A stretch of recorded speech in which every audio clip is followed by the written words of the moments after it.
अस्सलाम वालेकुम स्टूडेंट्स, कैसे हैं बेटा आप लोग? ठीक ठाक हैं? उम्मीद करता हूँ आप खैरियत से होंगे। हम अपना सेकंड ईयर का सफर जारी करेंगे। Chapter number 12, topic 12.3। आज का लेक्चर है हमारा एप्लीकेशन ऑफ इलेक्ट्रोस्टैटिक्स। हम इलेक्ट्रोस्टैटिक्स के बारे में पढ़ चुके हैं। हमने प्रीवियस लेक्चर में Coulomb's law, electric field lines के बारे में डिस्कस किया है। आज हम उसकी एप्लीकेशन की बात करेंगे कि वो कहाँ कहाँ पे इंप्लीमेंट होती है। तो यहाँ पे हम उसकी दो मेजर एप्लीकेशन डिस्कस करेंगे। फर्स्ट वन, जीरोग्राफी जिसको आप फोटोकॉपियर मशीन भी कहते हैं, जो आप अमूमी तौर पर यूटिलाइज करते हैं अपनी स्टूडेंट लाइफ के अंदर।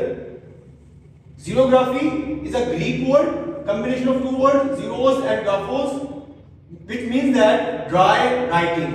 जीरोस मतलब ड्राई, ग्राफोस मतलब राइटिंग, ड्राई राइटिंग। ये किस प्रिंसिपल पे काम करता है बेटा? ये प्रिंसिपल इस्तेमाल होता है इलेक्ट्रोस्टैटिक। इलेक्ट्रोस्टैटिक मतलब यहाँ पे हम चार्जेस के दरमियान अट्रैक्शन या रिपल्शन की बात करेंगे, वो किस तरह होता है हम आगे चल के बेटा उनको ऑब्जर्व करते हैं। लैंप, अब इनमें जो चीजें हैं, जो इंस्ट्रूमेंट इस्तेमाल हुए हैं, मैंने उनको यहाँ पे आपके सामने लिख दिया है ताकि आपको समझने में आसानी लगे। यहाँ पे लैंप और लेंस दोनों का काम क्या होगा?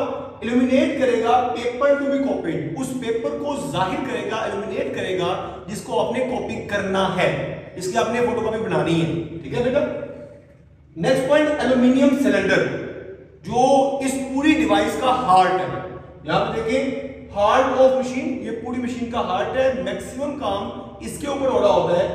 एक्सीलेंट कंडक्टर है। Aluminium is a material which is excellent conductor. क्यों एक्सीलेंट कंडक्टर है? क्योंकि बेटा इसके पास फ्री इलेक्ट्रॉन्स होते हैं। सेलेनियम क्या है जी? एल्यूमिनियम के ड्रम के ऊपर आप एक तह कोट करते हैं उसके ऊपर। वो तह किसकी होती है? वो सेलेनियम की होती है। सेलेनियम बेटा क्या होता है? Selenium is a photo conductor. अब ये फोटो कंडक्टर क्या होता है जी? फोटो कंडक्टर ऐसी चीज है जो डार्क में एक्ट करता है as a insulator, but in the presence of light it will behave as a conductor. Light जब पड़ेगी तो वो एज अ कंडक्टर बिहेव करेगा, जब लाइट नहीं पड़ रही होगी, जब डार्कनेस होगी, तो वो एज अ इंसुलेटर काम करेगा, करंट को फ्लो नहीं करवाएगा। फिर यहाँ पे कन्वेयर बेल्ट है जो पेपर को ट्रांसपोर्ट करता है, जिसको आपने प्रिंट आउट करना होता है। और सबसे अहम पॉइंट, कोरोना वायरस। कोरोना की डिजीजेस आपने तो देखी है, लेकिन यहां पर भी कोरोना इस्तेमाल हुआ है। यहां पे कोरोना वायरस का काम क्या है? हमने कहा कि ये देखिएगा, ये एल्यूमिनियम का एक ड्रम है, इसके ऊपर हमने ये जो मैंने ब्लू कलर से डॉटेड लाइन ड्रा की है, ये मैंने कोट किया है किस चीज को? ये डॉटेड लाइन शो कर रही है सेलेनियम की तह को, जिसके ऊपर आप क्या करते हैं बेटा? आप उसके ऊपर पॉजिटिव चार्ज डिस्ट्रीब्यूट करते हैं, और ये पॉजिटिव चार्ज बेटा यूनिफॉर्मली इसके ऊपर, इसकी सरफेस के ऊपर डिस्ट्रीब्यूट किया जाता है। अब क्वेश्चन जो था वो ये था कि कोरोना वायरस का काम यहां पे क्या होता है? तो ये जो बेटा हमने इस पे पॉजिटिव चार्ज प्लेस किया है, इसको प्लेस करने में हेल्प करती है हमें क्या चीज? Corona virus. कोरोना वायरस क्या होती है? ये हाई वोल्टेज वायरस होती है। ये क्या करती है? स्प्रिंकल करती है। स्प्रिंकल मतलब छिड़काव करती है किस चीज का? पॉजिटिव चार्ज का। किस पे? ड्रम पे। अब देखिए काम किस तरह होगा आपके पास। ये एल्यूमिनियम का ड्रम, इसके ऊपर आपने सेलेनियम की तह कोट की, उसके ऊपर आपने पॉजिटिव चार्ज प्लेस किया। अब जो पेज आपने प्रिंट करना होता है, बिल्कुल ये एक पेज है, फॉर एग्जांपल यहां पे मैंने वर्ड लिखे हुए हैं। अब इस पेज पे दो तरह की चीजें हैं। एक है डार्क, जिस तरह ये जिन पे लिखा हुआ काम होता है वो डार्क होता है। अब डार्क जो चीज होती है ना बेटा, याद रखिएगा, वो लाइट को रिफ्लेक्ट नहीं करते, वो लाइट को एब्जॉर्ब करते हैं, रिफ्लेक्ट नहीं करते हैं।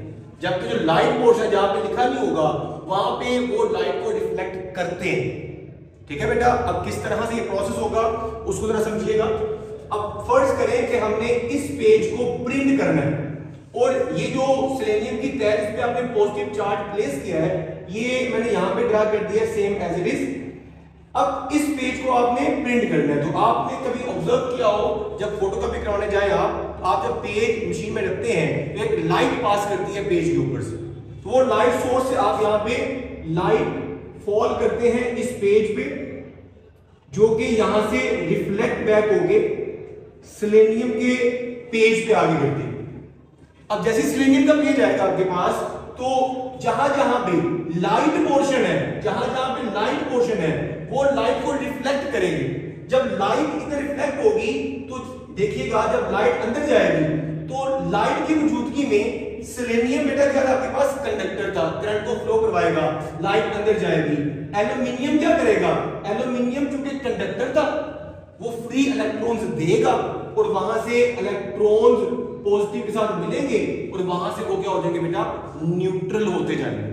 ठीक है, तो आपके पास बेटा क्या होगा जी, जैसे आपने लाइट फॉल की, जहां जहां पे लिखा हुआ है उसके अलावा जहां जहां पे नहीं लिखा, जहां जहां पे लाइट पोर्शन है वहां से लाइट एल्यूमिनियम ड्रम तक जाएगी, वहां से इलेक्ट्रॉन्स लेगी और वो न्यूट्रल होते जाएंगे, वहां सिवाय वहां पे जहां पे आपने लिखा होगा। तो इसके बाद जब लाइट फॉल कर जाती है उसके बाद आपके सेलेनियम सिलेंडर की कंडीशन कुछ इस तरह हो जाती है कि जहां पे लिखा होगा सिर्फ वहां पे पॉजिटिव चार्ज रह जाएगा, जहां पे नहीं लिखा होगा वहां से वो न्यूट्रल हो चुका होगा। ठीक है बेटा, उसके बाद अब जैसे ही आपके पास सिर्फ लिखाई वाला पॉजिटिव चार्ज आ गया है तो नेक्स्ट पॉइंट होता है, उसके आगे लगा होता है टोनर। टोनर क्या करते हैं, टोनर इंक सप्लायर। टोनर में क्या क्या होते हैं, टोनर एक ड्राई इंक है, नेगेटिव चार्ज होते हैं, इस पे नेगेटिव चार्ज इसलिए देते हैं क्योंकि इस पे पॉजिटिव है और इनके दरमियान में एक इलेक्ट्रोस्टैटिक प्रोसेस के जरिए इनमें एक स्ट्रॉन्ग अट्रैक्टिव फोर्स हो सके। क्लियर, और ये अमूमी तौर पर ब्लैक कलर में होते जी। अब जैसे ही इंक इस पे स्प्रिंकल करेंगे, फेंकेंगे, तो due to negative charge, due to positive charge, उनके दरमियान में स्ट्रॉन्ग अट्रैक्टिव फोर्सेस होंगी जिसकी वजह से वो इंक उसके साथ जाके चिपका कर जाएगा। ठीक है, अब उसको मजीद बेहतर करने के लिए हमने उसके आगे लगाए होते हैं हीटिंग रोलर्स। पेज को टोनर से गुजरने के बाद कहां से गुजारा जाता है, हीटिंग रोलर से गुजारा जाता है। वो क्या करते हैं, वो उन पेज को हीट अप करते हैं। जैसे ही वो पेज हीट अप होता है तो उसका काम क्या होता है, वो उस इंक को मेल्ट करता है और पेपर पे अच्छी तरह से उसको स्ट्रॉन्गली पेस्ट कर देता है कि थोड़ी वो जो पार्टिकल्स नहीं पेस्ट हुए थे वो भी प्रॉपर तरीके से पेस्ट हो जाए और उसके बाद पेपर जो है वहां से वो बाहर निकल आता है। आपने बेटा कभी देखा हो, जब आप प्रिंट निकलवाते हैं, फोटोकॉपी करवाते हैं, तो जो पेज निकल रहा होता है मशीन से वो गर्म होता है। वो गर्म क्यों होता है, वो हीट कहां से आती है, वो हीट यही हीटिंग रोलर्स परफॉर्म कर रहे होते हैं। Second point, ink jet printer. Ink jet printer में क्या होता है कि हम यहां पे दूर से ड्रॉपलेट को थ्रो करते हैं with the help of nozzles. अब यहां पे पाइपलाइन सिस्टम है।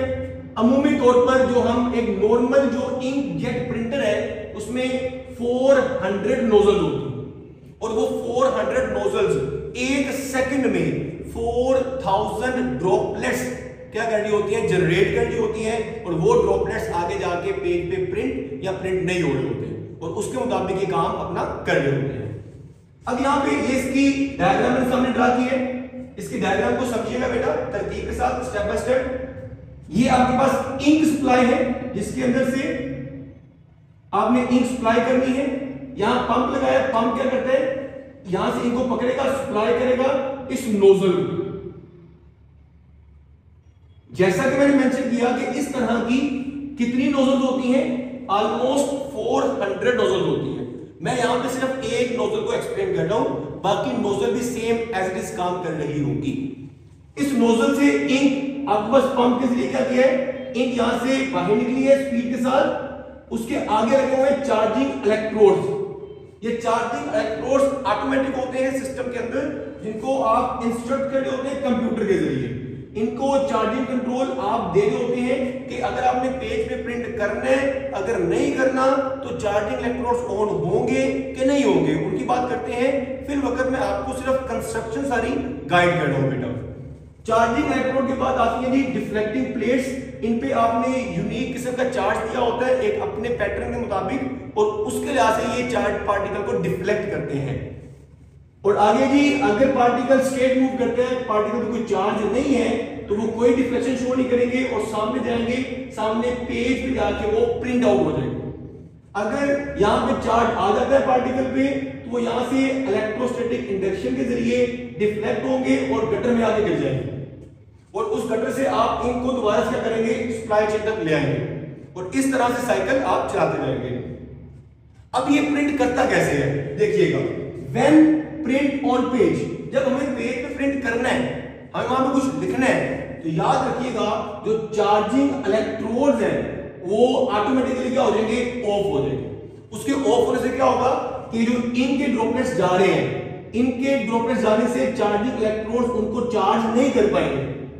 जब इंक के ड्रॉपलेट्स पे कोई चार्ज नहीं होगा, न्यूट्रल होंगे, तो जब ये डिफ्लेक्टिंग प्लेट से गुजरेंगे तो इनके दरमियान किसी किस्म की कोई इलेक्ट्रोस्टैटिक इंडक्शन प्लेस नहीं होगी, वो बिल्कुल स्ट्रेट जाएंगे, प्लेट पे जाकर टकराएंगे और वहां पे वो प्रिंट हो जाएंगे। जब आपने प्रिंट नहीं करना, तब क्या होगा बेटा, तब चार्जिंग इलेक्ट्रोड्स ऑन हो जाएंगे। जैसे ही ऑन होंगे तो ये यहां से गुजरने वाले जो ड्रॉपलेट्स हैं इनको चार्ज करते जाएंगे, और चार्ज करते जाएंगे। जब यहाँ पे डिफ्लेक्टिंग प्लेट पे जाएंगे, जब चार्ज पार्टिकल होंगे, फर्स्ट के लिए ये पॉजिटिव चार्ज है, यहाँ पे आप नेगेटिव प्लेट प्लेस करते हैं तो यहाँ पे क्या होती है, पॉजिटिव बेंड होते हैं टुवर्ड्स नेगेटिव, और ये यहाँ से गटर में गिर जाएंगे, पेज की तरफ नहीं जा पाएंगे। जब यहाँ गिरेंगे गटर में तो यहाँ से दोबारा आप इसको इंक स्प्रे में देंगे, पंप दोबारा से क्या करेगा, इस पूरे प्रोसेस को रिपीट करता जाएगा। तो इस तरह से आपके पास इंक जेट प्रिंटर काम करता है। होप सो बेटा आपको समझ आया होगा। अगर किसी क्वेश्चन में कोई मसला आए बेटा आपको, तो आप कमेंट सेक्शन में पूछ सकते हैं। आज के लिए इतना ही, बहुत जल्द हाजिर होंगे नेक्स्ट लेक्चर में। अल्लाह हाफ़िज़।